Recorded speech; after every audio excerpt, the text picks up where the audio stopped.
They were apparently in contact before and after the date of the alleged kidnapping. A lot of money must have been promised to the former partner or whatever, because I definitely wouldn't be helping my ex with this. Oh, what's up?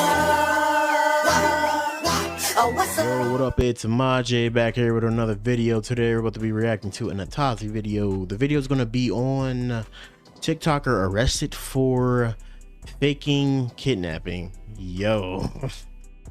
Damn, nigga. I'm not even really surprised by like influencers doing this type of shit anymore, because I be reacting to a lot of content and it stopped getting me really surprised. It just makes me face palm a lot and like, what's the next story that's going to be coming out like stupid. It just gets me curious in that aspect. But let's get into the video.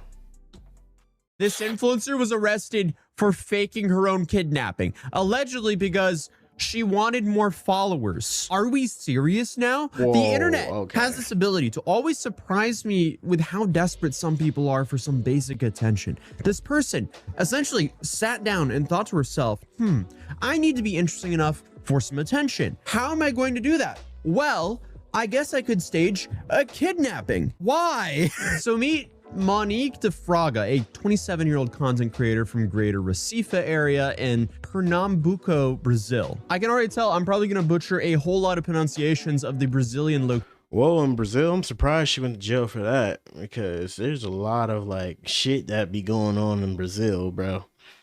In this video, so show me some mercy, please. I will try my best. But she was running a lifestyle focused Instagram account, and she was starting to build, you know, a little bit of an audience along with some local recognition as a creator. But by April 2025, police say that her audience had started to shrink. And according to investigators, that's the context behind everything that followed. Because on April 21st, 2025, my birthday apparently last year, Monique reported to the police that her and her husband, Lucas Vieira, had been violently kidnapped right outside their home. Her side of the story was detailed and disturbing, to put it lightly. So the two of them were inside their car near their house when three men, armed and masked, surrounded the vehicle and forced them out. The couple was then taken to a forested area where men held them for hours under the threat of torture, demanding a ransom before they would let them go. She said that Lucas was physically attacked during the ordeal, and the kidnappers initially demanded 100,000 reals, which is roughly 18 grand US. And they were only released after a small fraction of that amount was paid. Now, after everything that happened, Monique did not go quiet. She recorded and posted videos on her social media accounts, walking her followers through the whole experience, visibly shaking, describing the men's approach, what they said, and what the hours in captivity felt like. She also actively reached out to local news outlets, and several of them ran her story. Bro, just to think about this, if you would have just, you know, if you felt your audience dwindling, let's just say keep working on your content and just keep doing it the right way, you probably wouldn't be in this shit. And like, if you can do this much, like, well, basically like having a lot of strategy planning this out, bro, like, why couldn't you come up with better ideas for some content, or, you know, just brainstorm some shit with your boyfriend? And this is what y'all come up with to just fucking get some more followers?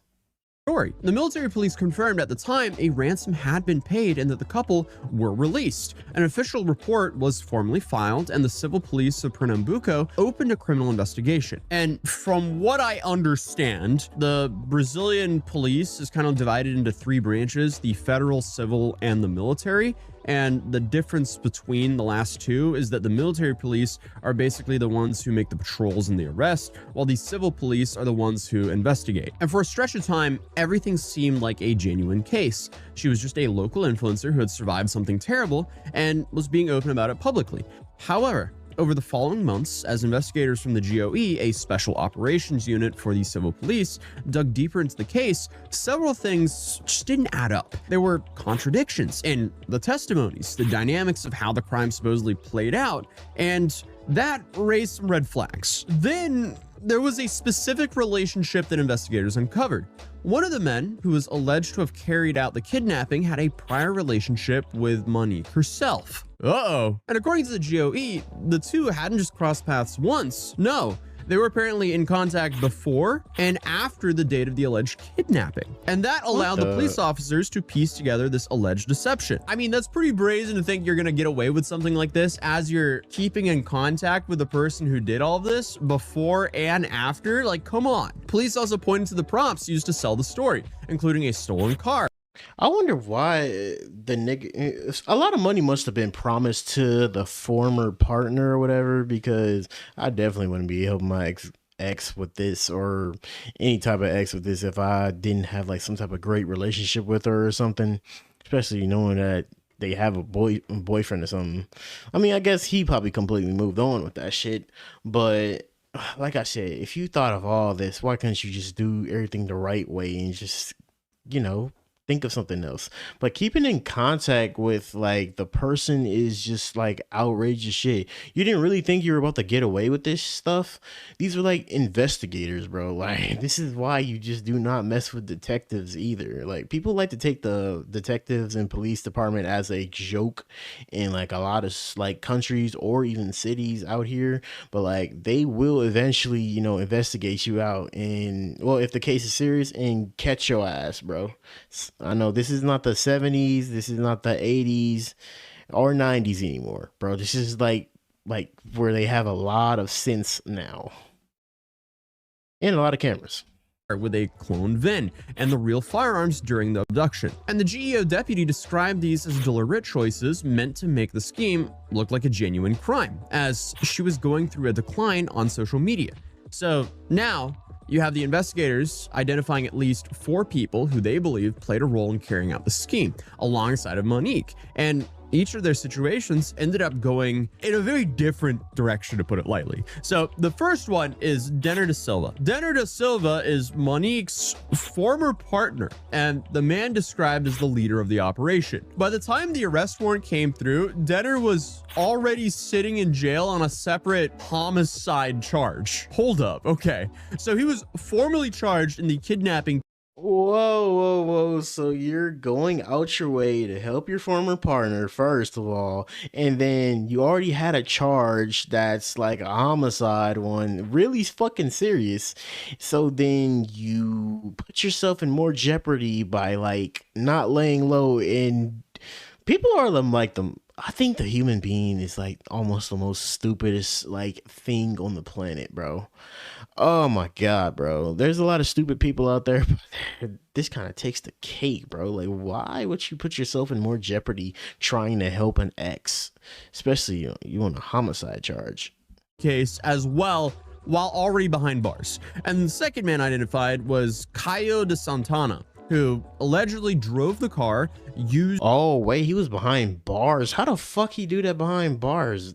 There must be some type of mole in the damn police department to move the couple in this alleged abduction. Caio, he never made it to trial, as his life was taken in another city in the greater Recife area exactly 1 week before the operation was carried out. So yeah. Then you had a third guy in the car during the kidnapping, but police have not yet been able to identify him. And then apparently there was a 4th person on the investigators' radar, who is someone who's suspected of receiving a share of the ransom money after everything played out, and who was essentially based in a completely different city in a state of Sao Paulo. And just to put this in perspective, where the kidnapping happened and where this guy was based, are like on the other sides of the country. Like, that's a road trip and a half to get there. But according to the police, the kidnapper's initial ransom call was made to Monique's own mother. The men demanded money for her daughter's release, and the lady, with no reason to believe any of this wasn't real, made a bank transfer to the account they provided. And even though the initial demand was 100,000 reals, Monique's mom ended up paying just 6,000, which is $1,162 in today's currency. And that account was the link that they would trace later to the Sao Paulo state, which led to the 4th search warrant. Also, who in their right mind is using their real bank account for something like this? So essentially, did they do all of this for, you know, a social media play for the daughter and to scam her mother? The real victim. Yo, that's fucked up. You scam your own mother out of this shit while doing some lame ass play to try to get back into people's good graces and build some more audience on the internet. Yo, that's like one thing, like in some of these families or some of these countries, like family is just not rock solid, bro. This is just really fucking sad that like you scam your own mother out of it. Is that like the only?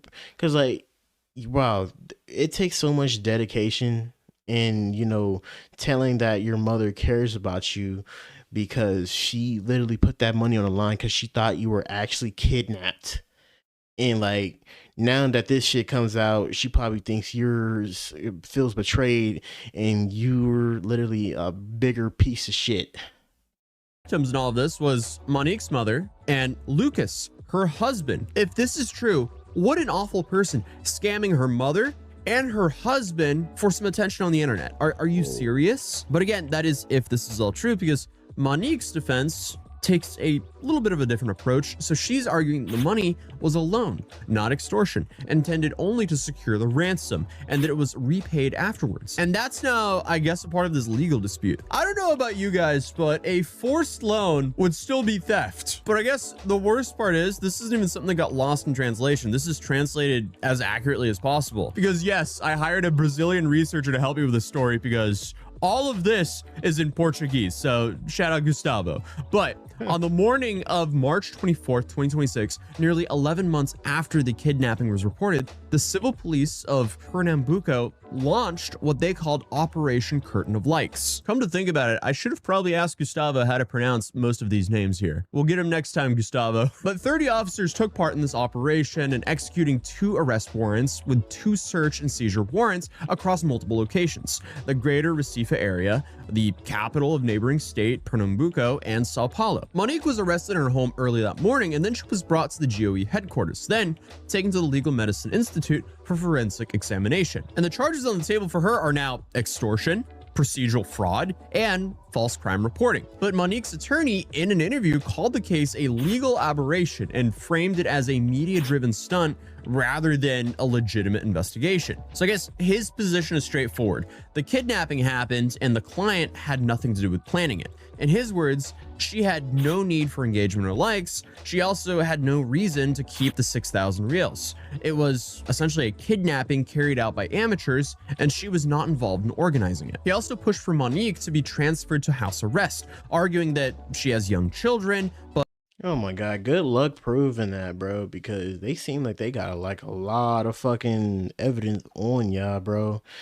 If they decide to pull some type of like secret ass like pull, bro, I'm gonna be fucking surprised, bro, because a lot of these lawyers, I mean, well, they just getting paid. They just try to like get they pay and get the fuck out of there.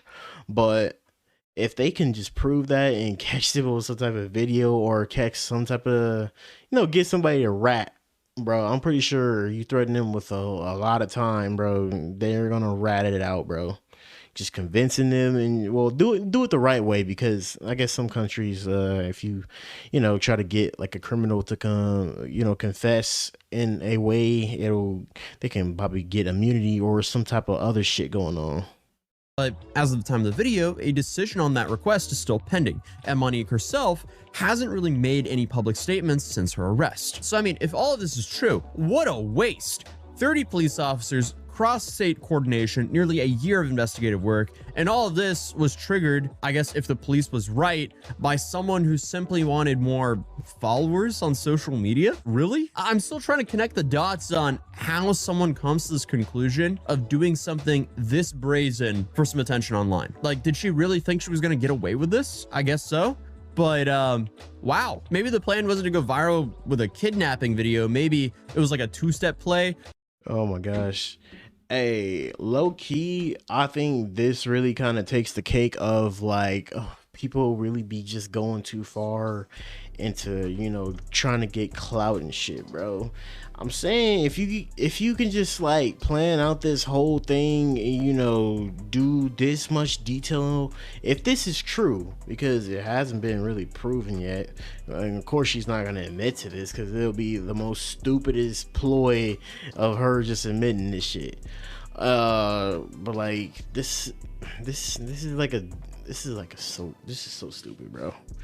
But if this is true, and like you could have just like acted normal and just grinded it out, but like some people do not like doing that. But like I feel like it's worse in the US with this type of shit, because like you get influencers / social media / influencer brain, it's just gonna take over, and you see yourself losing followers. And hey, sometimes it be like that, but like it just takes another like toll in your brain to just go along with this and, you know, act on this shit, bro. But like, hey, for a whole year of investigating and wasting all this money, and you still haven't figured this shit out yet, and this shit's still pending, y'all need to just get this case over with and probably just, you know, toss it out. Because it's a waste of time if y'all not go like, you know, properly fucking, you know, try to like get this shit going and get this shit on the road. But hey, this was a good Atazi video, and kind of put it in perspective of seeing how other people in other countries will just go to the extra stunt. I thought it was just only in the US. But hey, if you guys like my reaction and you guys want to see more, like and subscribe, and we are on the road to 450. Catch you guys in the next video. He was the best guy around. What about the people he murdered? What murder?